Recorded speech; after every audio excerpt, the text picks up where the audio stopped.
Good morning, or depending when you're watching this, good afternoon, good evening, or good night. My name is Ross, and as always told out of Voice of Radio. So today, with Cosmic Eclipse being a week and a half, 2 weeks away from legality, depending on exactly when this video goes up, I thought it would be prudent and sensible to take a look at the very best Pokemon TCG decks around right now. And we need to start by having a quick look and going, alright, look, there have been two fairly big tournaments lately. What we've had is a special event over in Paris. Now, according to the lovely folks over at LimitlessTCG.com, we had about 350 Europeans at that one. And there was a regional over in Knoxville, which had just shy of 800 Masters. So, suffice to say, we've got quite a lot of data in terms of what the best decks at the moment actually are.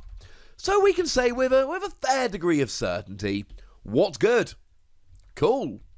So let's do a top 5 list, and coming in at number 5, Reshiram and Charizard. Honestly, as we look at the top 16 from each of the tournaments, there is a lot less Reshiram and Charizard than we might expect. Over in Paris, we had one that made it up into 14th place. In Knoxville, we had 14th and 15th. But there wasn't even a single one represented in the top 8 in either tournament. Now, the deck all revolves around Reshiram and Charizard. And the plan here essentially is use Welder to get energy on and then smash. And there's plenty of other tricks around. We've got Volcanion that can accelerate a bit of energy. And there are actually two different builds of Reshiram and Charizard doing the rounds. We've got Ability Zard, and then we've got Green's Reshiram. Now, in Knoxville, we actually had one of each in top 16. In Paris, we don't actually have the deck list, but it looks like it was the Green's Reshiram. Now, Green's Reshiram really revolves around no abilities, and using Green's Exploration to search out any trainer cards you might need, whereas the ability version uses Jirachi as a little bit of a consistency crutch, while also then giving you access to stuff like Dedenne and Ninetales. Cool. And it's far more of a kind of speed-focused list. And, you know, a little bit of extra tricks here and there. It's a very nice deck. But the reality is, although it is a top-tier deck, it cannot hold up against the other top-tier decks. And it really is just as simple as that. It doesn't have the tricks against Oranguru control like the others do. It doesn't have the 2-hit KO potential of Pikachu and Zekrom. Plus, Pikachu and Zekrom gets the extra bench damage from the GX attack. And whereas before it could use Choice Band to get a 1-hit KO on Pikachu and Zekrom, since that rotated, it really has been the Pikachu and Zekrom show. They were pretty much 50-50 when we had Choice Band. Since Choice Band left, it's not been particularly close, unfortunately. In at number 4, Blacephalon, a deck which I didn't actually think would end up being this high. But the thing about Blacephalon is infinite damage potential.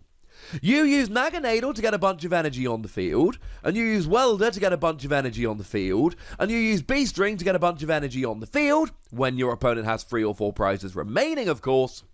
And then Blacephalon just lets you Lost Zone as many fire energy as you like, and do 50 damage for each one Lost Zoned. And what's great about this is that you can KO Tag Team GXs, in a way that a lot of other decks at the moment just can't. And there have been other pretenders like Malamar Ultra Necrozma, which have fallen by the wayside. And in terms of a 2-prize deck that can KO your tag teams, this is it. This is the, and it's weird saying it, but this is the efficient prize race winning deck. Ha ha ha. I only give up 2 prizes, but I can get easy 1-hit KOs against all you guys who give up 3.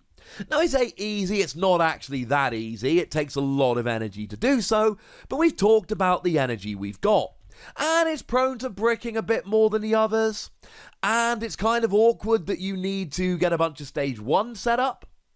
There's plenty of things that can go wrong, but when it goes right, it smashes these big tag team decks. So, in that regard, I think it's kind of alright, if I'm honest with you. In at number 3, we've got Mewtwo and Mew, another deck that we expected to be much bigger than it was, and it's kind of fallen off. Now, to be fair, over in Knoxville, we did see it win and get a top 4 finish, which is quite nice, but then there was only one more in the top 16. And over in Paris, there's just no representation. So as much as it did do very well over in the US, in North America, over in Europe it's not having the same impact, which is why it gets dropped down to number 3. And Mewtwo and Mew is another deck that revolves around Welder to accelerate energy, and it is almost infinitely adaptable. You've got the Perfection ability, which allows you to use the attacks of any GX Pokemon, or EX, but in standard just GX, because there are no EXs, on the field or in your discard pile.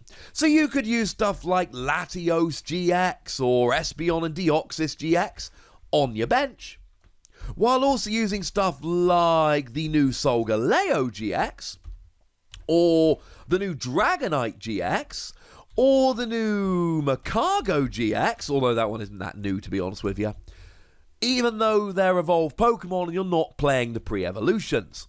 And you've got a lot of options here. Solgaleo can accelerate energy. Dragonite can one-hit KO GXs, as can the Family Charizard, although the Family Charizard is a GX attack, so you only get it once. Having said that, if you go first with Welder, you should pretty much always get it turn 2, so yeah, kind of worth it, ladies and gentlemen. Kind of worth it. Then you've got Macago if you want to mill a bit, if your opponent's getting a bit too big for their boots or getting a bit too low in their deck. And you've got Espeon and Deoxys to drop damage counters, so decks revolving around stuff like Pidgeotto. You could potentially, if you get 6 energy on there, drop 20 damage counters and KO 3 Pidgeotto at once, which can cripple some decks, if you get set up, of course. It's just got so many options, but it's not crushing everywhere. If I was making the list purely looking at North American results, there is an argument to put Mewtwo and Mew number 1. But if we include Europe as well, and please don't think I am trying to be mean to other territories, but they are the last 2 kind of big tournaments we had. I mean, there was a special event in Santiago, but we only had the top 8 decks reported. So it makes it much more difficult when I can look at the entire top cut of 2 tournaments and then a top 8 of another. It doesn't give me that same level of information. There was a side note, they would have put Reshiram and Charizard number 1. It was half of the top 8. Other than that, they seem largely in line with us. The point is, great deck, not as good over both the tournaments as the last 2 decks. One of which, Oranguru Control. I don't call it Pidgeotto Control. Pidgeotto's a draw engine, but it's really an Oranguru deck. Got itself a top 8 finish, a top 16 finish, few top 32 finishes over in Paris, and it got itself a couple of top 8 finishes in Knoxville, and this is where the list gets kind of awkward to make, because it didn't win either tournament. In fact, it didn't actually make its way into the top 4 of either tournament. But in terms of consistently making its way all the way through the top cut in both tournaments, there's only one deck that beats it, and shockingly enough, that is a deck over at number 1. And essentially the goal here is just to frustrate your opponent until they don't want to play anymore. You use Oranguru to recover 3 cards and put them on the bottom of your deck, and then you go ahead and use Pidgeotto so that you can essentially be drawing as much as you want on any particular turn. And you've got some other stuff that you can play around with if you so wish. You've got Articuno, so that if your opponent tries to build up all their energy on one Pokemon, you can not KO it, but get rid of all their energy with Articuno. And you play stuff like Girafarig, so that if they've got cards they're recovering from the discard pile to try and hurt you, you put them in the lost zone, and then they can't get them back. And we got Faber, which gets rid of special energy guaranteed, and Crushing Hammer that gets rid of basic energy on a coin flip, Custom Catcher that can consistently gust your opponent's cards until they literally run out of ways to switch, and Mars, which can discard cards from their hand, and essentially there comes a point in the game where your opponent just can't play anymore. You cannot deck out because you're constantly refilling your deck. Your opponent decks out, you win, and no one's had any fun playing the game. But at number one, the clear number one as far as I'm concerned, is Pikachu and Zekrom. And I think if you look at the results of recent tournaments, Pikachu and Zekrom is the number one. I mean, if we look in Paris, it was number one, it was 3 of the top 4, it was 5 of the top 8, and then it just keeps going. Over in Knoxville, it was 2 of the top 4, it was 3 of the top 8, and there were a bunch of others sprinkled through the top cut as well. It's got the combination of winning and showing up very high like Mewtwo and Mew, while also consistently cutting in like every tournament like Oranguru Control. And that's what makes it the number one deck in the format. And it still looks an awful lot like it did when it first came around. I'm not saying we're not playing other tricks, but I'm saying that we're still on the base of it using Pikachu and Zekrom and using the combination of Thunder Mountain Prism Star and Tapu Koko Prism Star so that we can attack with it in one turn. I mean, the ideal here is if you go second, you literally get full blitz off on your very first turn. And then as soon as you get one full blitz, you accelerate free energy to another one of your Pokemon from the deck. You keep energy on the field. At some point, use a GX attack to do 200 to the active, 170 to the bench. And even though you're not really one-hit KOing a lot, although any deck that doesn't play Mew but does play Dedenne, you should be licking your chops, because that's a free 2 prizes at one point during the game. And it's just so much more consistent and so much better at the 2-hit KOing game than other decks are. And don't get me wrong, you've got stuff like Electro Power to do a bit of extra damage, and Electromagnetic Radar to search out your Pokemon and gain a bit of consistency. And then it's just that. You've got Zero Aura GX, which is a 2-prize attacker, but it also gives all your Pokemon free retreat.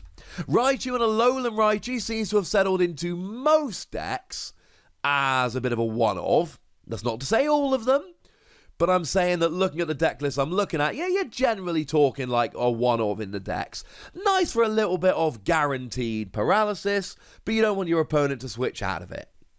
You've got Volkner, which is very nice for searching out your items and your energy, and it's just there, just nicely flipping along.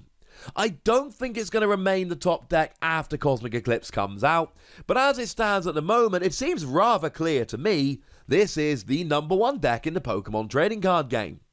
But I'd like to know your opinion on all of this, ladies and gentlemen, so let me know in the comment section. Go nuts! Be nice. And then make sure you like this video, subscribe to this channel, follow me on Twitter at TheWasi, and Twitch for some live action at twitch.tv/PTCGRadio. If you want to support the channel, get some bonus podcasts and all that good stuff, head on over to patreon.com/PTCGRadio, where you can do exactly that. And do please check out youtube.com/WasiPlays, which is where we talk about those games we like that don't have Pokemon in. But by far the most important thing as always, look after yourselves till next time, would ya? Thank you very much for watching. My name's Ross, and you've been watching PTCG Radio.